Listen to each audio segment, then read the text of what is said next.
मिथुन व कन्या राशि के स्वामी ग्रह बुध को ज्योतिष शास्त्र में काफ़ी अहम माना जाता है। बुध की ही कृपा से जातक विद्वान होता है, उसकी तर्क क्षमता मजबूत होती है। यदि आपकी कुंडली में बुध देव मजबूत स्थिति में है तो संचार कौशल का विकास बेहतर होता है। बुध कन्या राशि में उच्च के होते हैं तो वहीं मीन राशि में नीच के माने जाते हैं। सूर्य, शुक्र और राहु के साथ ये मित्रता रखते हैं तो चंद्रमा को ये अपना परम शत्रु मानते हैं। शनि, मंगल, बृहस्पति और केतु के साथ बुध देव का जो संबंध रहता है ये तटस्थ रहता है। पौराणिक ग्रंथों के अनुसार बुध चंद्रमा व बृहस्पति की पत्नी तारा की संतान माने जाते हैं, इसलिए इनमें चंद्रमा व बृहस्पति की विशेषताएं भी पाई जाती हैं। बुध देव बुद्धि के, वाणी के, शिक्षा के, शिक्षण के, गणित के, तर्क के, यांत्रिक के, ज्योतिष के, लेखाकार के, आयुर्वेद के, लेखन के, प्रकाशन के, रंगमंच के एवं जो भी निजी व्यवसाय होता है इनके प्रमुख कारक ग्रह माने जाते हैं। मातृपक्ष की यदि हम बात करें, मातृपक्ष के सगे संबंधियों का प्रतिनिधित्व भी बुध ग्रह करते हैं। साथ ही साथ बुध आपकी मस्तिष्क के, आपकी जिह्वा के, आपके स्नायु तंत्र के, कंठ के, त्वचा के, गर्दन आदि के भी प्रतिनिधित्व करते हैं। बुध के नकारात्मक प्रभाव से स्मरण शक्ति का क्षय होता है। यदि आपकी कुंडली में बुध अच्छी स्थिति में नहीं होंगे तो देखिएगा ये लक्षण आपके अंदर आएंगे। दूसरा, सर में दर्द बहुत ज़्यादा रहेगा। त्वचा आदि के रोग अचानक से उत्पन्न हो जाते हैं। कोई एक ऐसा रोग जिसकी जो है पकड़ मशीनरी तंत्र भी आज की ना कर पाए तो बुध जनित ये रोग होते हैं। बुध को एक पुरुष लेकिन नपुंसक ग्रह माना जाता है। बुध ग्रह उत्तर दिशा व 27 नक्षत्रों में से अश्वलेषा, ज्येष्ठा और रेवती इन 3 नक्षत्रों के स्वामी हैं। ध्यान देने वाली बात यह है कि ये तीनों ही नक्षत्र गंडमूल नक्षत्र की श्रेणी में आते हैं।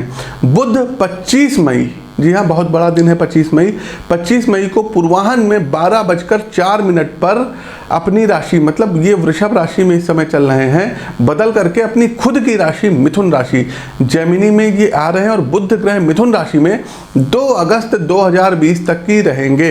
यहाँ पर राहुदेव पहले से ही मिथुन राशि में गोचर कर रहे हैं। तो मेष से लेकर के मीन राशि के जातकों का क्या कुछ रहेगा हाल, इस विषय पर आज हम करेंगे जो है चर्चा। नमस्कार दर्शकों, मैं पंडित आशीष वत्स ज्योतिष के इस ऐतिहासिक मंच पर आप सभी सम्मानित दर्शकों का बहुत बहुत स्वागत करता हूं। दर्शकों, ये जो राशिफल बताने जा रहे हैं, करोड़ों करोड़ लोगों की राशियां आएंगी। आपके वास्तविक जीवन में क्या चल रहा है इसके लिए आपको अपनी कुंडली का विश्लेषण करवाना पड़ेगा, क्योंकि जिस समय आप पैदा हुए होंगे वो तिथि अलग होगी, जन्म का समय अलग होगा, जन्म का स्थान भी अलग होगा। उसके आधार पर कुंडली बनती है और फिर फलादेश किया जाता है और उपाय बताए जाते हैं। ये जो गोचर है दर्शकों मेष से लेकर के मीन राशि के जातकों के लिए, ये केवल और केवल बुध ग्रह को ही कारक मान करके बनाया गया है। अन्य ग्रहों की भी स्थिति विचारणीय होती है। साथ ही साथ दर्शकों, तमाम दर्शकों के प्रश्न होते हैं, पंडित जी ये मतलब चंद्र राशि पर है या लग्न राशि पर है, तो ये आपकी चंद्र राशि पर आधारित है। तो आप लोग अपनी अपनी चंद्र राशि से ही इसको देखेंगे तो सटीकता बैठेगी। तो दर्शकों, यदि आप लोगों को भी हमसे अपनी कुंडली का विश्लेषण करवाना है तो स्क्रीन के दिए गए नंबरों पर फ़ोन कर सकते हैं। फ़ोन कॉल मान लीजिए किसी कारणवश ना उठे तो आप व्हाट्सएप पर मैसेज भेज सकते हैं। दोनों ही नंबर व्हाट्सएप पर है। साथ ही साथ जिस भी आप मंच पर इस कार्यक्रम को देख रहे हैं, जैसे फेसबुक हो गया, यूट्यूब हो गया, तो फेसबुक पर देख रहे हैं तो आप लोग प्लीज़ इसको जम करके शेयर करिए, कंजूसी मत करिए। साथ ही साथ यूट्यूब पर देख रहे हैं तो इस चैनल को सब्सक्राइब करने के साथ साथ बगल में बना बेल आइकन जरूर दबाइए।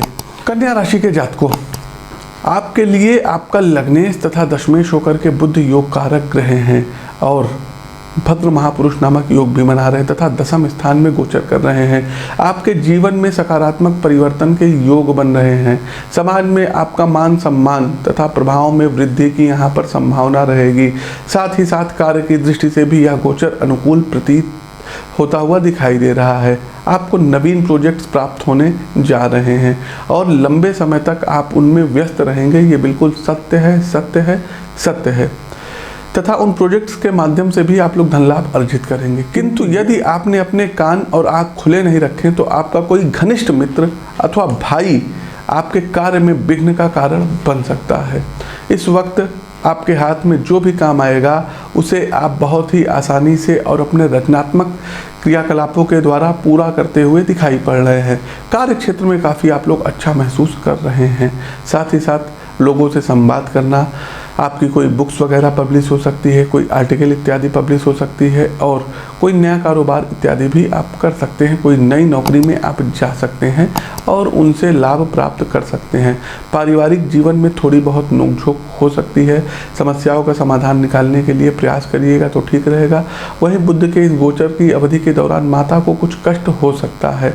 साथ ही साथ विदेश यात्राओं पर जाने के योग बन रहे हैं। विदेश से यदि आपका इंपोर्ट एक्सपोर्ट का काम चल रहा है तो उसमें भी आपको धन प्राप्ति होता हुआ दिखाई दे रहा है। किसी भी परिस्थिति में बुध के इस गोचर के दौरान अपने मन को शांत रखने की यहाँ पर सितारे सलाह दे रहे हैं। साथ ही साथ योग का आपको नियमित रूप से सहारा लेना पड़ेगा। उपाय के तौर पर करना क्या रहेगा, तो सबसे पहले तो बुधवार के दिन अपनी जो है सबसे जो छोटी उंगली है उसमें आप पन्ना धारण कर सकते हैं और अपनी कुंडली का विश्लेषण करवा करके यदि करते हैं तो बेहतर है।